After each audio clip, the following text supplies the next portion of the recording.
Faleminderit që jeni sërish me mua dhe Anila Sulstarovën, psikologën dhe psikoterapisten, e cila sot do trajtoj një temë shumë delikate në periudha emergjentash dhe veçanërisht izolimit.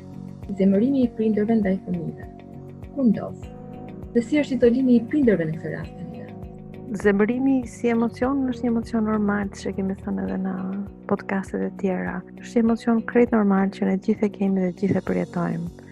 Çështja është që në këto rrethana karantinimi, për fat keq, zemërimi është i shtuar për shkak të frustrimit, pra për shkak të ngecjes në apartamente, apo për shkak të mbingarkesës shumë të lartë që kanë disa prindër duke punuar nga shtëpia dhe duke u kujdesur dhe për fëmijët dhe duke bërë dhe mësuesin e fëmijëve dhe duke qenë edhe persona që kujdesen për mirëmbajtjen e shtëpisë. Kështu që lodhja është një arsye pse njerëzit reagojnë me nervozizëm dhe me zemërim ndaj fëmijëve.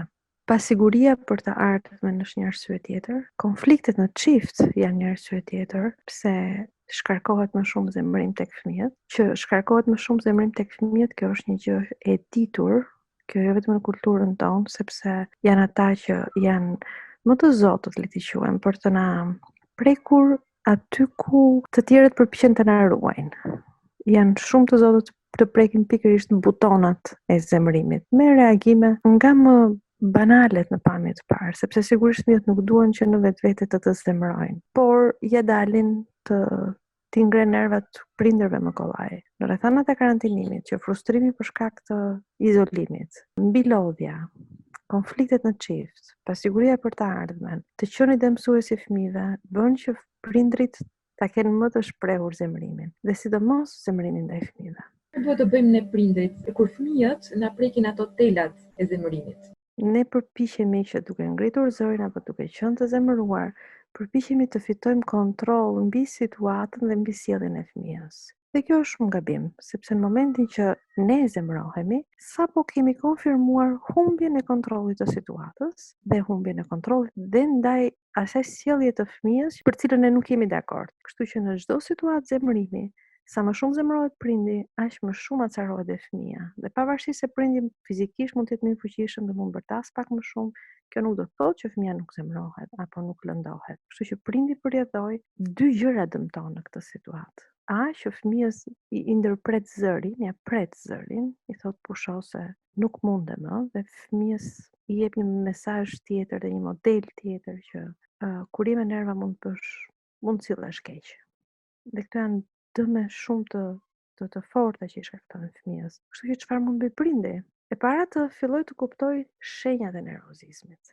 Domethënë kur ne jemi nervoz dhe të zemëruar, fillon na thahet pak goja.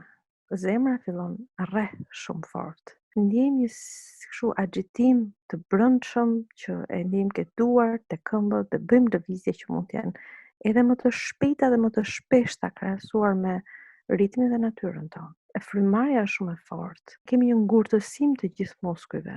Në momentin që e identifikojmë këtë zemërim apo nervozizmin, mirë është që të shkëputemi nga mjedisi në cilën jemi, sepse zemërimi, nervozizmi, ankthi, këto janë emocione ngjitëse. Nëse unë jam e zemëruar dhe nuk e kontrolloj dot, fëmia im zemërohet. Nëse ajo zemërohet dhe ngre zërin, unë zemërohem edhe më shumë, sepse nuk po kuptohem. Sa më shumë rritet niveli i zemërimit, aq më i lartë niveli i frustrimit. Kështu që duke qëndruar në atë mjedis, nuk ndihmojmë as veten dhe as fëmijën. Ndaj, e rekomandueshme do ishte që të shkëputesh e pak nga mjedisi, të përpiqesh të qetësoje veten, të përpiqesh të mendoje që çfarë modeli po jap fëmijës dhe si e ndihmoj fëmijën, të përpiqesh të kuptosh origjinën e vërtetë të zemërimit, sepse fëmia është breja në thonjza më e lehtë për të shkarkuar zemërimin. Por jo gjithmonë janë fëmijët arsyet të zemërimit tonë. Pra nëse një fëmijë për të disatën herë të pyet për detyrën, zemërimi nuk është me fëmijën direkt, është me frustrimin që ti o nuk po ja shpjegon qartë, ose ti nuk e durimin e duhur për shkak të ngarkesave të tjera për t'ia shpjeguar më ndryshe, sepse sigurt është që në atë formë që e shpjegove nuk po funksionon. Ndoshta duhet të jesh një mënyrë alternative. Mirë, por kjo rrit nivelin e frustrimit edhe të nxehjes. Përveç identifikimit, qetësimit, dhe në këtë momentin e qetësimit që pyet si mund ta ndihmoj fëmijën tim, si mund ta ndihmoj veten time, një gjë tjetër që mund bësh është të flasësh me dikë. Në këto rrethana Nëse partneri është partneri mirë, ose partnerja është partneri mirë që mund të dëgjojë dhe thotë ke drejtë që je zemëruar, po nuk ke të drejtë të shkarkosh fëmijës dhe më lër të të ndihmoj, më lër të ndërhyj unë në këtë pikë për të ekuilibruar situatën, është shumë mirë. Por në rrethanat ku partneri apo partnerja në fakt janë burimi i vërtetë i zemërimit dhe i nervozizmit, sepse jo vetëm që nuk të ndihmojnë, por rrisin pafund nivelin e frustrimit, këtu bëhet një situatë shumë delikate sepse mundet që gjithë ky zemërim dhe nervozizëm të çojë në një dhunë verbale apo fizike që e dëmton fëmijën disa herë, sepse kjo dhunë mund të shkarkohet edhe mes të rriturve dhe të rriturit ndaj fëmijës. Dhe në gjitha rrethanat fëmia ndihet i humbur, i friksuar dhe i pambrojtur.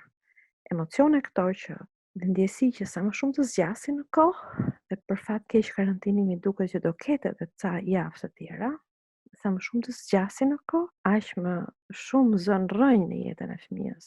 Ndaj dhe ky moment është vërtet shumë i vështirë për gjithë prindërit, për gjithë familjet, për fëmijët, por është momenti që ndoshta ashtu aq sa mundemi të gjithë të rritemi dhe të pjekim dhe të kuptojmë arsyet e vërteta të lëndimeve dhe sa e drejtë është ajo të shkarkohet tek fëmijët.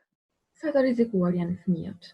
Varet shumë nga familja, varet shumë nga aftësitë reziliente të prindit, por janë të rrezikuar sepse momenti që po jetojmë, izolimi, frustrimi, pasiguria, vetmia, flasim për një vetmi sado që punojmë dhe mund të jemi familje gjithë kohën, vetmia e përgjegjësisë mund është shumë e madhe dhe frustruese dhe gryese. Mund të na bëjë të jemi shumë lehtësisht më të acarueshëm dhe zemrohemi shumë kollaj ndaj fëmijës, ndaj cilëve çuditërisht kemi një pritshmëri shumë të lartë që duhet të na kuptojë. Në fakt, jo gjithmonë fëmijët të kuptojnë, sikundër dhe ne prindrit jo gjithmonë fëmijët i kuptojmë.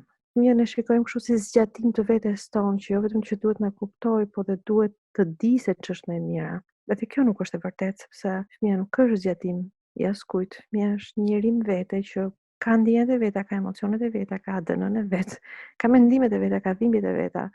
Dhe fakti që nuk të kupton, nuk do të thotë që është i limituar, dhe fakti është që nuk bën atë që ti mendon që është më e mira, nuk do të thotë që është më e mira për atë, ose të paktën fëmia nuk e sheh kështu në këtë moment.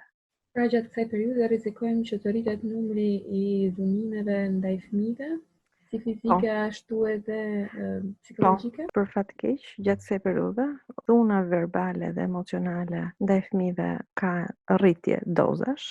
Dhuna ndaj të rriturve, sidomos në familjet dhe në çiftet që edhe para karantinimit kanë pasur probleme, karantinimi ka ndikuar shumë keq. Në këto familje, dhuna është dështuar edhe ndaj njëri tjetrit. Kështu që mjedisi në cilin fëmijët rriten, ku ka dhunë, ku ka përçmim, ku ka fyerje, ku ka lëndime, ku ka përjashtime, është si një kështu acid për rritjen e fëmijës. Si e prek kjo situatë familjen shqiptare? Në varësi të familjes, në varësi të historisë familjes, sepse të gjitha familjet preken kështu siç unë po e them.